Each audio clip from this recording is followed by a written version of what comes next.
Hello mga idol, gusto ko sanang magpasalamat sa inyong lahat at heto na po pala ang huling part ng Season 2 natin pero huwag kayong mag-alala dahil mayroon pang Season 3 na nakaabang sa ating idol na si Taecyeon.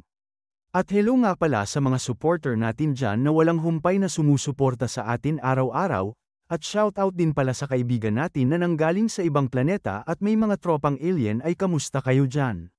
At shoutout din pala kay Idol na gusto mag-my day sa kanyang Facebook ay heto na po Idol. Binabati ko rin pala ang iba dyan na supporters natin na palagi nag-aabang sa mga shoutout ay mabuhay po kayong lahat hanggat gusto nyo. Matapos ang lahat ay lumipat ang eksena sa isang hindi kilalang lugar kung saan makikita na mayroong 5 mga miyembro ng demonic cult na siyang umuupo at nananalangin sa kanilang Diyos ng kadiliman. At kasabay nito ay mayroon silang binibigkas na ibang mga lengguwahe na siyang hindi maintindihan ng pangkaraniwang tao. At sa mga sandaling ito ay bigla na lamang lumitaw ang isang hugis bilog na mahika na siyang ginamit kanina ng Bloodlord sa labanan nila ng Sword Saint. Ilang sandali nito ay bigla na lamang lumiwanag ang isang napakasilaw na kulay pulang mahika. Matapos nito ay bigla na lamang lumitaw sa harapan nila ang sugatang Bloodlord kung saan mabilis siyang napansin ng isa sa kanyang mga tauhan. Dito ay makikita ang tindi ng sinapit ng Bloodlord mula sa mga kamay ng Sword Saint, kung saan ang kanyang mga tauhan ay sumisigaw at nag-aalala sa kanya dahil ang Bloodlord nila ay labis na nasugatan. Pagkatapos nito ay agad na lumapit ang lahat sa kanyang mga tauhan at ang isa sa kanila ay agad na pansin na bitbit ng Bloodlord ang divine artifact ng mga Shaolin na Green Jade Rui. Kaya't ng mga sandaling ito ay inihayag ng isa sa kanyang mga tauhan na nagawa niya raw mapagtagumpayan ang kanyang misyon, at dahil dito ay labis siyang pinupugay at binabati ng isa sa kanyang mga tauhan. Sa sandaling ito ay hindi nagustuhan ng Bloodlord ang pagbati sa kanya ng kanyang tauhan, sapagkat wala daw dapat ikasasaya sa mga oras na ito dahil sa kanyang mga sinapit.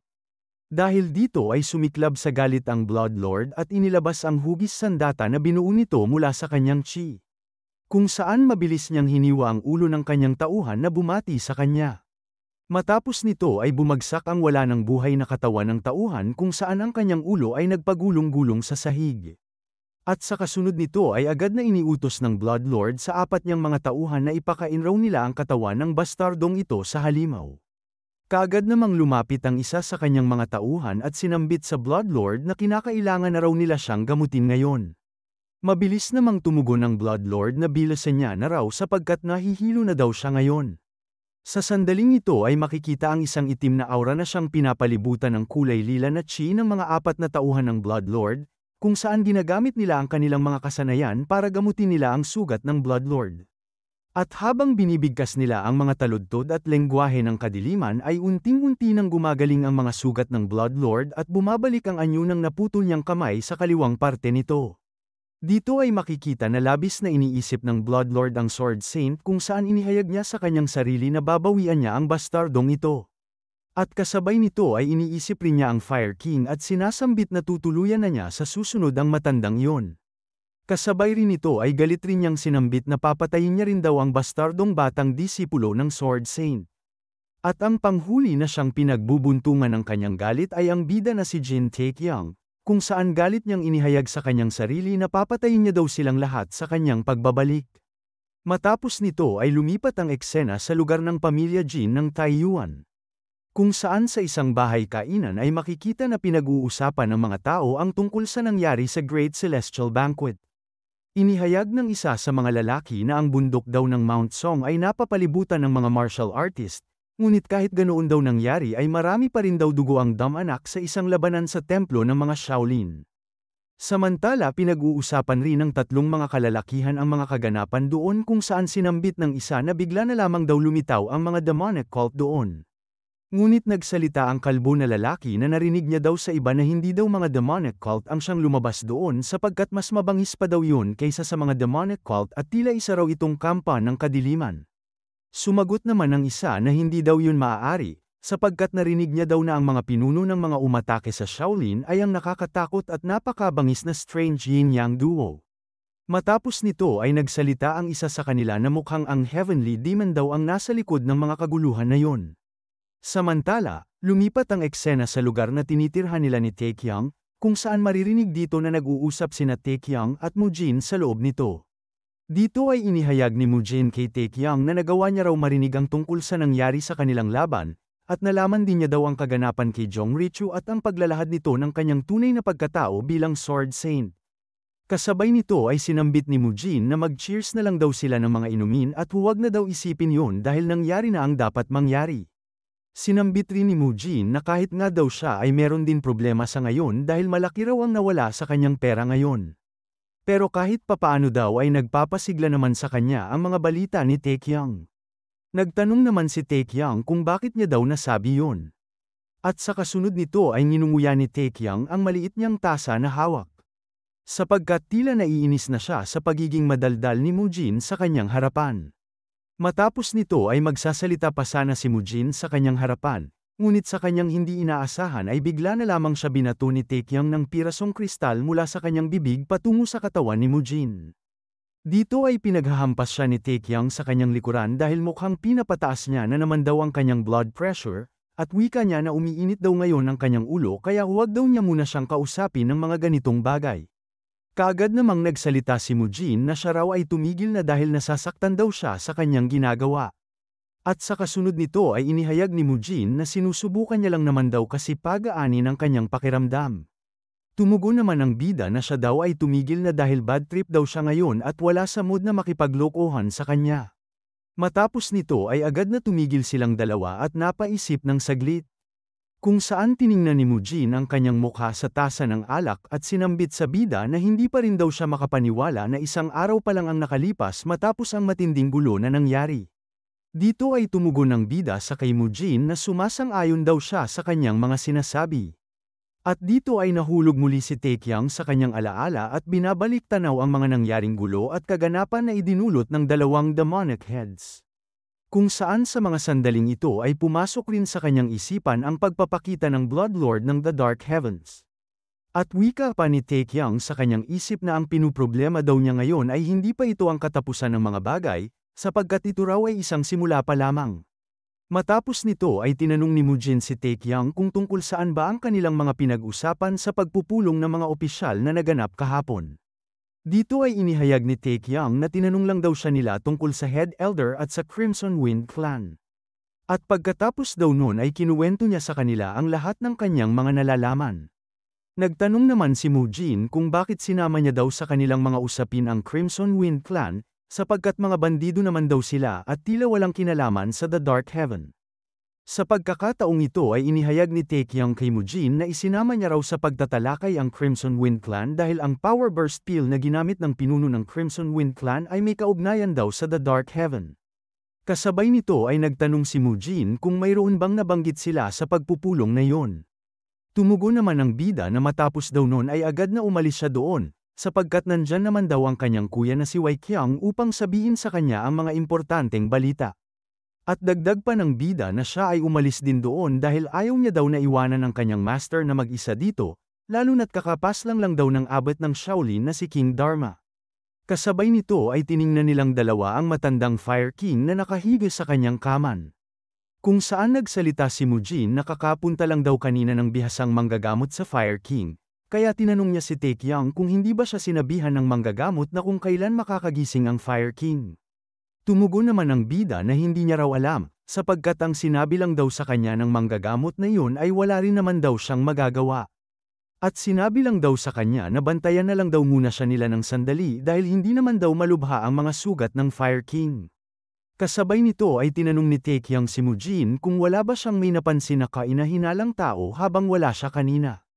Nagyayabang namang sinagot siya ni Mujin na wala daw siya dapat ipag-alala dahil ang mga tauhan daw ng Jin Dragon Squad ng pamilya Jin ng Taiyuan ay nagbabantay sa paligid ng gusaling ito. Dito ay nagtatakang tinanong siya ng bida kung ang kanyang tinutukoy ba ay ang espesyal na hukbo ng pamilya Jin ng Taiyuan. Tumugon ng nakangiti si Mujin na tama daw ang kanyang iniisip, sapagkat dahil daw sa labis na pag-aalala ng kanyang kuya na si Waikyang ay itinalaga siya nito bilang Vice Commander ng Jin Dragon Squad. Samantala, matapos marinig ni Taekyang ang mga pahayag ni Mujin ay tila parang hindi niya binigyan ng halaga ito. Kung saan bigla na lamang siya lumingon sa kabila at inihayag kay Mujin na kung ganun daw ay edi mabuti naman daw para sa kanya. Dahil dito, nagalit si Mujin at nainis sa kanyang young master at sinabihan ito kung bakit ganito daw ang pinapakita niyang reaksyon sa kanya. Sumagot naman ang bida sa pahayag ni Mujin na wala daw, sapagkat napagtanto niya lang daw ngayon na mukhang hindi siya pwede dapat pumunta sa kahit saang lugar ngayon. Matapos nito ay galit na tumayo si Mujin dahil mukhang iniinsulto daw ng bida ang mga espesyal na hukbo ng Jin Dragon Squad na nagbabantay sa labas at pati na din siya mismo. Wika pa ni Mujin sa kanyang harapan kung siya ba ay walang tiwala sa kanila. Kaya't agaran niyang sinabi sa mukha ni Taekyang na isusumbong daw siya nito sa kanyang kuya na si Waikyang. Nagtanong naman si Taekyang kung bakit napaka-OA daw ng kanyang mga reaksyon kaya inihayag niya na para daw siyang bakla kung umasta. Galit namang sumigaw si Mujin na nagiging ganito lang naman daw siya kasi minamaliit daw sila ni Taekyang. At hindi lang daw ito nangyari ng isang beses kundi 2 beses na. At hindi niya na rin daw kayang manahimik na lang at panoorin siyang minamaliit ang mga tauhan niya. Sa puntong ito ay seryosong tinitigan siya ng bida at binalaan na maghinay-hinay siya ng kanyang boses dahil magigising niya daw ang matandang Fire King. Nang mapansin ni Mujin ang bloodlust ng bida ay agad niyang inihayag kay Taekyang na mas magiging okay daw na kung makagising ang Fire King sapagkat hinihintay naman talaga nila ito magising. Matapos nito ay makikita sa labas ang mga Jin Dragon Squad na nagbabantay sa labas ng kwarto ng Fire King, kung saan inihayag ni Mujin na kung sino daw mag-aakala na ang mga Jin Dragon Squad ay binubuo ng mga bata at mahuhusay na mandirigma. Sapagkat magaling daw ng mga ginawa nila kahapon sa templo ng mga Shaolin, kung saan narinig daw ni Mujin na sila rin daw ang nagligtas sa disipulo ni King Dharma na si Unnamed. At dagdag pa ni Mujin na nakipaglaban din daw sila sa mga bastardong Dark Heaven nang walang pag-aatubili. Sa kasunod nito ay sumagot si Taekyang na tama daw siya, sapagkat lahat daw sa kanila ay mga matatalino at mga tapat na tauhan din.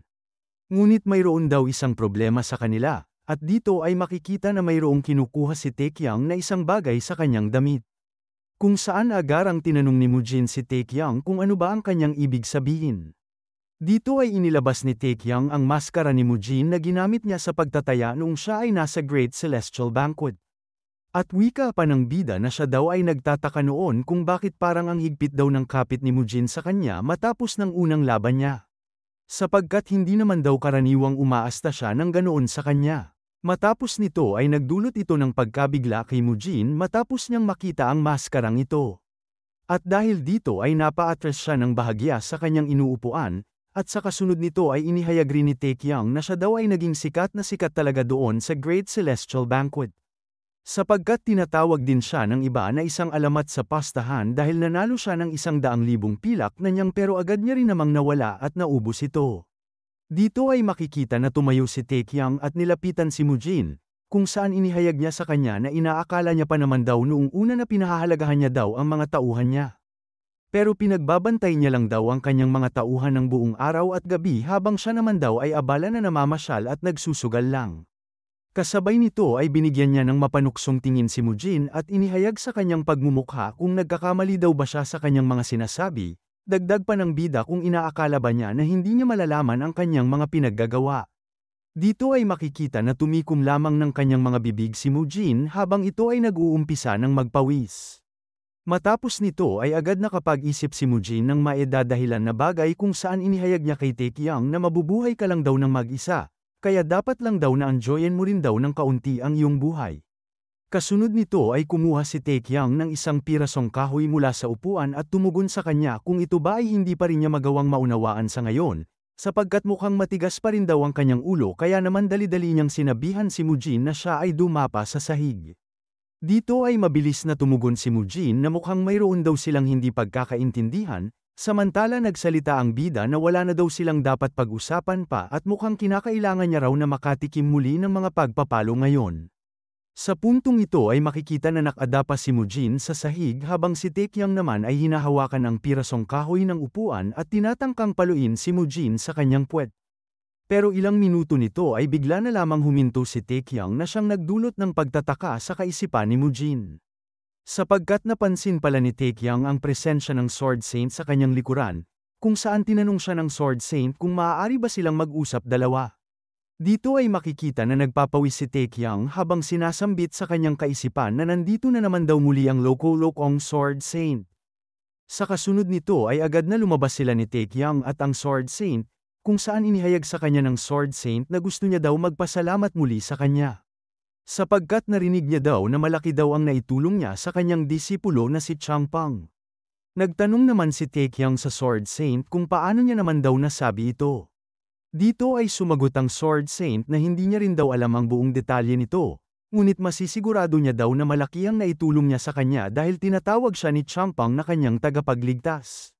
Sa puntong ito ay muling inalala ni Taecyeon ang unang araw ng pagtatagpo nila ni Changpeng, kung saan ibinigay nila ni Mujin ang kanilang hawak na pagkain sa kanya at doon nag-umpisa na tawagin siya ni Changpeng na kanyang tagapagligtas. Samantala napaisip rin ng bida na mukhang marami pa daw mga detalye ang hindi niya nababanggit sa kanya. Inihayag naman ng Sword Saint sa bida na labis daw siya nag-aalala sa kanyang disipulo, pero dahil daw kay Taecyeon ay nagawa niya daw makahinga ng maluwag. At wika pa niya na ang sobrang laki daw ng utang na loob niya sa bida. Matapos nito ay tinanong ni Taecyeon ang Sword Saint kung kamusta naman daw ba si Changpeng. Tumugon naman ang Sword Saint na gumaling na daw si Changpeng at sapat na rin daw ang lakas niya ngayon upang makagalaw. At wika pa niya na nagrereklamo din daw si Changpeng at gusto niya daw kaagad makita si Taecyeon noong gumising siya. Kaya tinanong ni Taecyeon ang Sword Saint kung ano naman ang ginawa niya para pakalmayin si Changpeng. Dito ay inihayag ng Sword Saint na muli daw tumahimik si Changpeng matapos siyang bigyan nito ng maraming dumplings. At dito ay napagtanto ng bida sa kanyang kaisipan na mukhang alam talaga ng Sword Saint kung paano i-handle si Changpeng. At mukhang itinuring daw talaga siya ng Sword Saint bilang kanyang isang tunay na apo. Kasabay nito ay tinanong ng Sword Saint ang bida kung naka-recover na ba si Ginoong Jok Chongang mula sa kanyang mga tinamong pinsala. Dito ay sumagot si Taecyeon na hanggang ngayon daw ay hindi pa siya nagigising. At binabalak niya daw sana tanungin siya nito tungkol sa kalagayan ng kanyang master. Tumugon naman ang Sword Saint sa bida na ipagpatuloy niya daw ang kanyang katanungan. Sa puntong ito ay nababahala na tinanong ni Taecyeon ang Sword Saint kung mayroon bang posibilidad na hindi na muli pang magigising ang kanyang master na si Jok Chongang. Ilang sandali nito ay bigla na lamang huminto ang Sword Saint kung saan siya ay nag-iisip, at sa kasunod nito ay tinanong niya agad si Taecyeon kung ano ba ang sinabi ng manggagamot na kanyang pinadala upang samuri sa Fire King. Dito ay sinambit ni Taecyeon kung ang manggagamot ba na kanyang tinutukoy ay ang lalaki ba na ang pagmumukha ay parang daga, at wika pa ng bida na mukhang sinungaling daw ang manggagamot na yon. Kaagad namang nabigla ang Sword Saint sa mga pahayag ng bida at tinanong si Taecyeon na kung ang tinutukoy ba niya ay ang kakaibang manggagamot ng Luoyang. Dito ay inihayag ni Taecyeon na ang kakaibang manggagamot daw ng Luoyang ay tiningnan lamang ng saglit ang kanyang master at agad na umalis pagkatapos sabihin na wala daw siyang magagawa sa kanya. Kaya tinanong ni Taecyeon kung paano daw ba hindi naging sinungaling ang bastardong manggagamot na yon. Sumagot naman ang Sword Saint na ang kakaibang manggagamot daw ng Luoyang ay isang kilalang manggagamot sa mga sentral na kapatagan, at mayroon din isang kakaibang personalidad pero kahit na ganun daw ay magaling siya sa kanyang trabaho. Dahil dito ay nabigla si Taecyeon kaya agaran niyang tinanong ang Sword Saint kung ibig ba sabihin nito ay nasa masamang sitwasyon ngayon ang kanyang master. Tumatawa namang inihayag ng Sword Saint na huwag daw siya mag-alala, dahil kung nasa panganib daw talaga ang buhay ng kanyang master ay hindi basta-basta na aalis ang kakaibang manggagamot ng Luoyang. Matapos nito ay umupo sina Taecyeon at ang Sword Saint upang pag-usapan ng isang seryosong bagay tungkol sa The Dark Heaven. Dito ay inihayag ng Sword Saint sa bida na ang naganap daw na pagpupulong kahapon ay isang pag-aakala lamang. Sapagkat hindi niya pa rin daw mapagtanto kung anong klaseng organisasyon sila. At matapos niya daw makita na ang strange yin-yang duo ang siyang nangunguna sa mga pag-atake ay tiyak na may kinalaman daw ito sa demonic cult. Pero yung Bloodlord daw ay hindi niya pa rin matutukoy kung saan ba nanggaling at kung anong klaseng organisasyon siya nito. Ngunit ang Blood Demonic Arts na ginamit daw nila ay mukhang galing sa demonic cult, subalit tulad ng nakikita nila ay mas naiiba daw ito sa lahat sapagkat tinataglay ito ng isang mas madilim at kakaibang kakayahan. At dagdag pa ng Sword Saint sa kanyang pahayag na ang huli daw na nakita niyang pagkilos ng Bloodlord na parang isang mahika ay nakakaiba sa lahat at hindi pangkaraniwan. Na hanggang ngayon daw ay nagbibigay pa rin ng pagtataka sa kanyang kaisipan. Inihayag rin ng Sword Saint sa kay Taecyeon na ito raw ay isang bagay na kahit daw siya mismo ay hindi pa ito nakikita kailanman. Sa puntong ito ay agad napaisip si Taekyang na ang mahika daw na yon ay parang isang klase ng teleportation gamit ang isang hugis bilog na mahika na may mga taludtod. Pero ipinagtataka niya sa kanyang kaisipan kung bakit may ganitong uri na mahika sa mundo ng Miriam, at kung tama ba talaga ang nakita ng kanyang mga mata sa mga oras na iyon. Sa kasunod nito ay nagsalita ang Sword Saint na mayroon daw mga iba't ibang opinyon na nanggaling sa iba, at kung saan daw nanggaling ang ganong kalaking bilang ng mga kalaban. At kung makakaya daw nilang gumamit ng ganoong klaseng mahika ay tiyak daw na magiging napakabigat ito para sa kanila. Kaagad namang sumang-ayon ang bida sa mga pahayag ng Sword Saint. At pagkatapos nito ay nagsalita ang Sword Saint na ang pinakamahalagang bahagi daw na katanungan ay kung bakit sobrang nabibighani sila sa Green Jade Ruby. Kaya tinanong niya ang bida kung mayroon daw ba siyang ideya o alam tungkol dito. Tumugon naman si Taekyang na kahit daw siya mismo ay hindi rin niya alam. Kaya tinanong niya ang Sword Saint kung hindi ba dahil isa itong divine artifact ng mga Shaolin.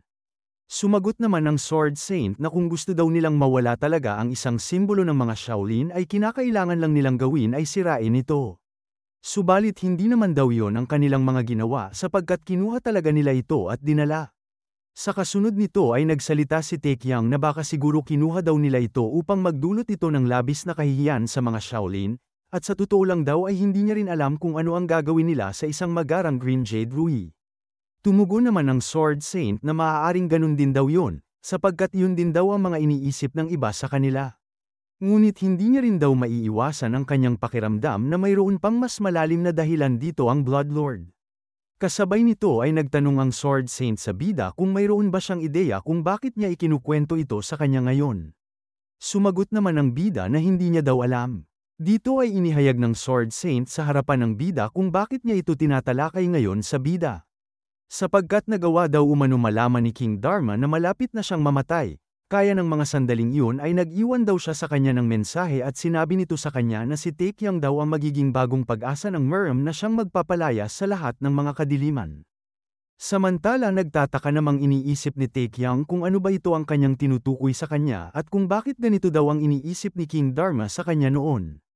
Dito ay sinambit ng Sword Saint na si Taekyang daw ang pinakamahusay na henyo na nakatagpo niya. At wika pa niya na siya daw ay tumingin sa kanyang paligid kung may iba pang kasing talino na tulad niya na nasa pareho niyang edad. Matapos nito ay sumagot ang bida na si Changpang daw ang nakikita niya na isa ring henyo, dito ay napahawak na lamang sa kanyang noo ang Sword Saint at sinambit nga oo pala. Pero agad niyang sinambit na si Changpang daw ay umaakyat na sa pader ng pagiging peak level noong 18 taon na siya. At pakiramdam daw ng Sword Saint na magagawa rin ni Taekyang yun sa edad na yun. Tumugon naman ang bida na sa ganoong edad daw ay umaakyat naman daw siya sa pader ng mga bahay aliwan ng mga babae. Kaya't matapos nito ay tumahimik silang dalawa at nagkatinginan habang iniinom naman ng Sword Saint ang kanyang mainit na tsaa. Kung saan nakangiti niyang inihayag na mukhang pinalaki niya din daw talaga ng magaling ang kanyang apo na si Changpang. Kasabay nito ay agad na tumayo si Taekyang at nagpaalam na sa Sword Saint na siya daw ay aalis na. At sa kasunod nito ay makikita ang Sword Saint na kamakaway sa bida at wika niya na bibisitahin daw siya nito muli, at sa susunod daw ay mayroon na siyang dalang balita na magbibigay sorpresa sa kanya. Kasabay nito ay makikita na lumalakad na si Taekyang nang paalis habang iniisip niya na mukhang inuubos daw ng Sword Saint ang enerhiya niya sa pakikipag-usap. Ilang minuto ang lumipas ay makikita na unting-unti nang lumulubog ang pagsikat ng araw. Kung saan sa mga oras na ito ay bumalik na si Taekyang sa silid kwarto ng Fire King. At dito ay mabilis na sinalubong siya ni Mujin at hinarap siya nito ng isang makisig na pagbati. Kasabay nito ay makikita na sobrang napakatikas ng tindig ni Mujin, habang si Taekyang naman ay inihayag sa harapan ni Mujin na dapat ganyan daw siya tumayo kapag nagbabantay. Pagkatapos nito ay agad siyang pinaalis ni Taekyang kung saan mabilis namang kumilos ng paalis si Mujin sa kanyang pinupwestuhan. Samantala binalaan siya ni Taekyang na iwan niya daw ang binibitbit niyang gintong maskara. At dito ay makikita na bigla na lamang napatigil si Mujin sa harapan ng pintuan at hindi kaagad nakaalis, wika pa ng bida na siya daw ay magiging isang giniling na baboy kung hindi niya daw ibababa ang maskara matapos niya magbilang ng 3. Kaya't sa puntong ito ay daling-dali na kumilos si Mujin sa harapan ni Taekyang at siya ay lumuluhod at nakikiusap sa harapan ng kanyang young master, Wika pa ni Mujin na humiram pa daw siya ng pera at binuhos ang buong buhay niya para mabili ang gintong maskara na ito. Dito ay makikita na umiiyak si Mujin at nakikiusap sa bida na pagbigyan naman siya nito ng kahit isang beses, samantala si Taekyang ay agad na kinuha ang gintong maskara ni Mujin mula sa loob ng kanyang damit. Kung saan inihayag niya kay Mujin na tingnan daw nila kung magbabago daw mamaya ang kanyang pag-iisip at kung magiging mabait daw siya at masunurin ay baka ibigay niya daw ito sa kanya.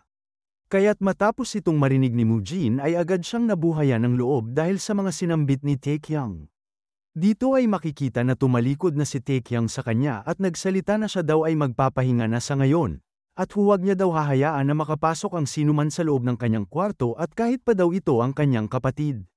Tumugon naman si Mujin kung ibig niya bang sabihin dito ay hindi niya papasukin ang batang pinuno ng pamilya Jin na si Waikyang. Sumagot naman ang bida na oo daw, at sabihin niya rin daw sa kanyang kapatid na siya ay pagod ngayon at gusto niya munang matulog para makapagpahinga hanggang sa bukas ng umaga. Kaya't muli niyang tinanong si Mujin kung makakaya ba niya na gampanan ang mga inuutos niya sa kanya. Dito ay makikita na lakas loob na inihayag ni Mujin sa kanyang batang master na gagawin niya daw ang lahat ng kanyang makakaya kahit buhay pa niya daw ang kapalit. Matapos nito ay agad na lumapit si Taekyang sa harapan ng natutulog niyang master, kung saan labis niya itong tinitingnan dahil sobra na siyang nag-aalala sa kalagayan ng kanyang master. Matapos niyang makita na mahimbing na natutulog ang kanyang master ay agad na umupo si Taekyang sa katabing upuan ng kama ng Fire King. Kung saan sa mga sandaling ito ay iniisip niya kung gaano na ba katagal na natutulog siya ngayon sa kanyang totoong mundo. Sa puntong ito ay tuluyan ng humiga si Taekyang at pinikit ang kanyang mga mata at sinambit sa kanyang sistema na siya ay mag-log out na sa mundo ng Miriam. At sa puntong ito ay tuluyan ng nakaalis si Taekyang upang bumalik sa kanyang totoong mundo.